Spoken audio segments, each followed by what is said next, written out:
Welcome to The Proud Psychologist, the fortnightly podcast that focuses on how LGBTQ peeps can look after and nurture their mental health. Brought to you by me, Carol, an LGBTQ coaching psychologist and hypnotherapist.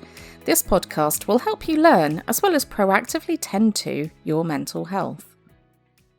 Hello, and welcome to The Proud Psychologist. This is the 5th episode, and what I want to talk about today is how to cope with the shit that life throws at you when you are feeling alone. Now, throughout this, I will use the words alone and lonely interchangeably, as I am talking about the feeling of aloneness rather than the state of being alone. The state of being alone can be positive and sought after, especially by introverts.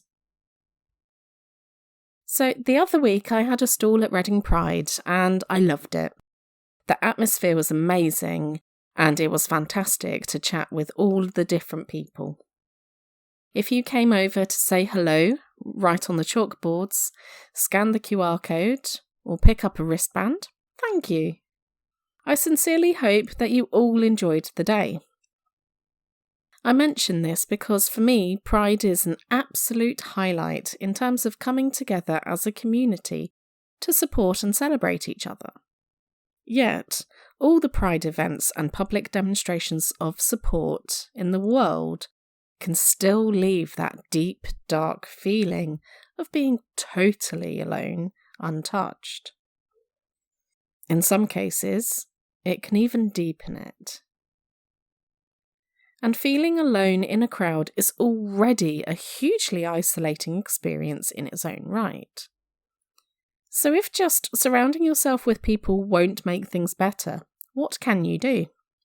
Sometimes when we are feeling lonely, even our normal, loving, caring relationships and friendships can feel empty and devoid of supportive connection.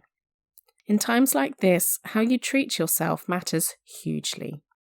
First and foremost, it is important to attend to your own biological needs.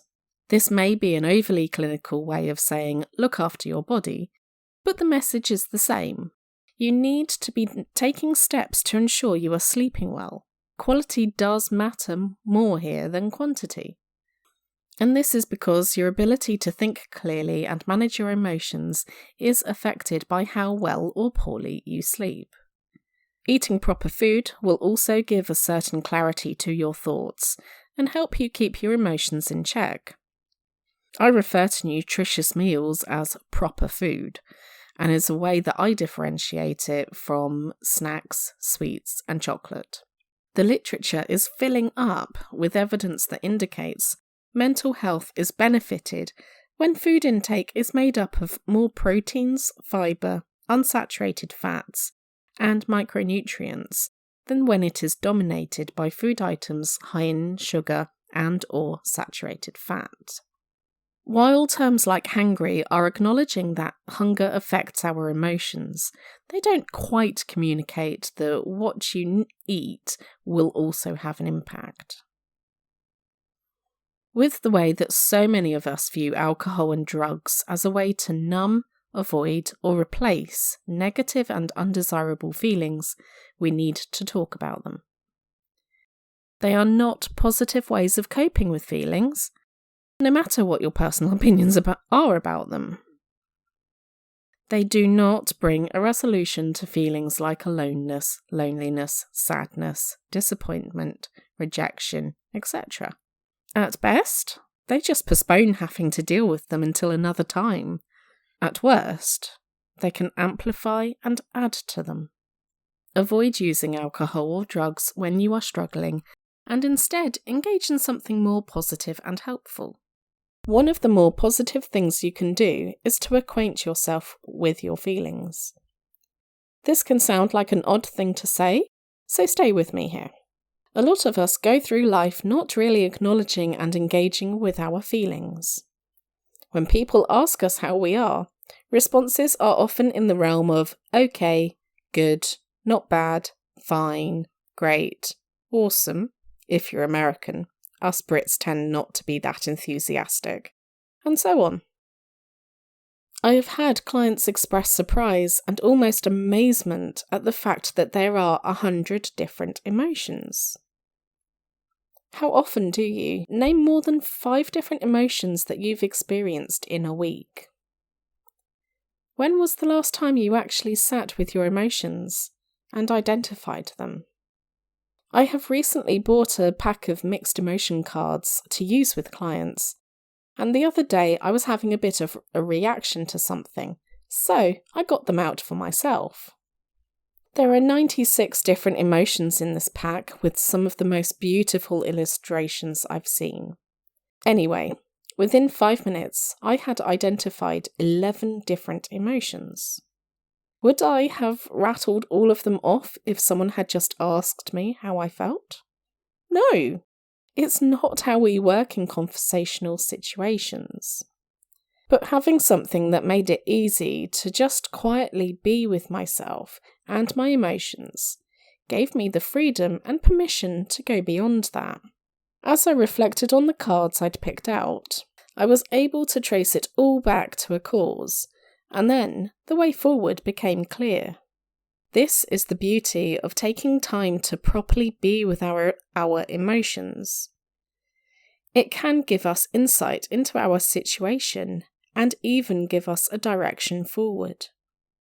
It sucks when you're feeling alone and you're struggling with that. Remember that you can offer yourself comfort.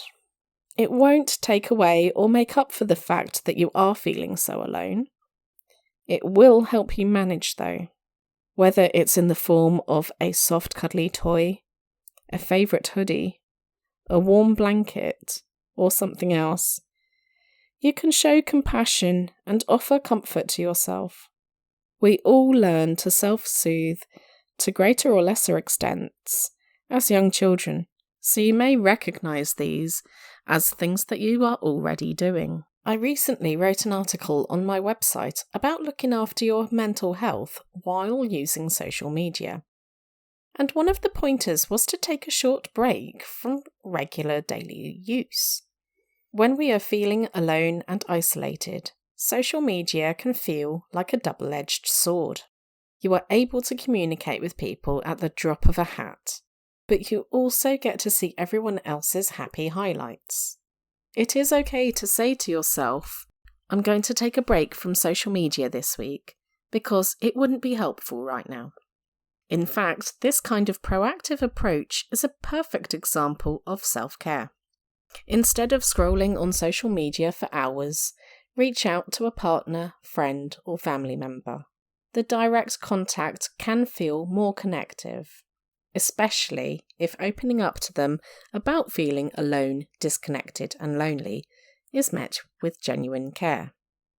I remember back to when I volunteered in a day centre, and one of the service users who lived alone explained to me that they always have the radio or TV on because then it felt like they had some kind of company. Now, I'm not about to suggest that having background chatter will resolve all feelings of aloneness and loneliness. What I will suggest is that watching your favourite shows or films that feature characters you are emotionally connected to can help. For me, this means that episodes of House MD, starring Hugh Laurie, get repeated a lot, as I find it comforting to metaphorically spend time with the characters. Other people have said to me that rewatching things helps with anxiety because they know what will happen and there's no guesswork or nasty surprises. There are plenty of other reasons why rewatching shows and films can be good for you, especially when you're struggling, and I will not attempt to list them all here. In a similar vein, however, rereading books or revisiting audiobooks can provide some emotional connection to others, even if they are fictional, when it is otherwise lacking in our lives. Sometimes you may recognise that you are feeling alone and disconnected from others because you're dissociating. In times like this, it can be helpful to get back into your body through intentional movement. Yoga, dance, swimming, and even just going for a stroll can help get your mind and body reunited again. It is less important to do anything that will work up a sweat and more important for your movements to be completely intentional. A connected suggestion is to engage in meditation or mindfulness. I am going to wrap up today's episode with the recommendation that you spend time with nature. This can be a wander over the park, noticing the birds singing in the trees, the flowers blooming, the leaves changing colour, or even things like the sensations of the wind, sun, rain, or the temperature of the air.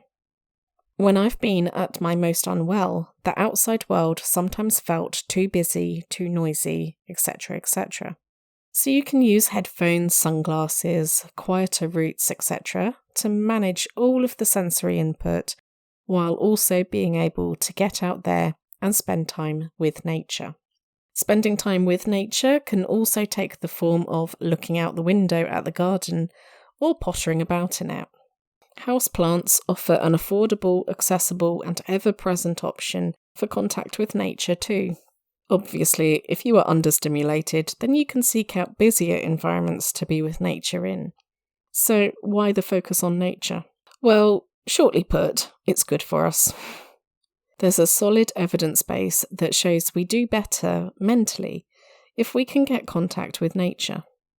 Animals come under this category too, so if you have pets or like animals, then spending time with them can be fantastic for getting a mental health boost and feeling more connected.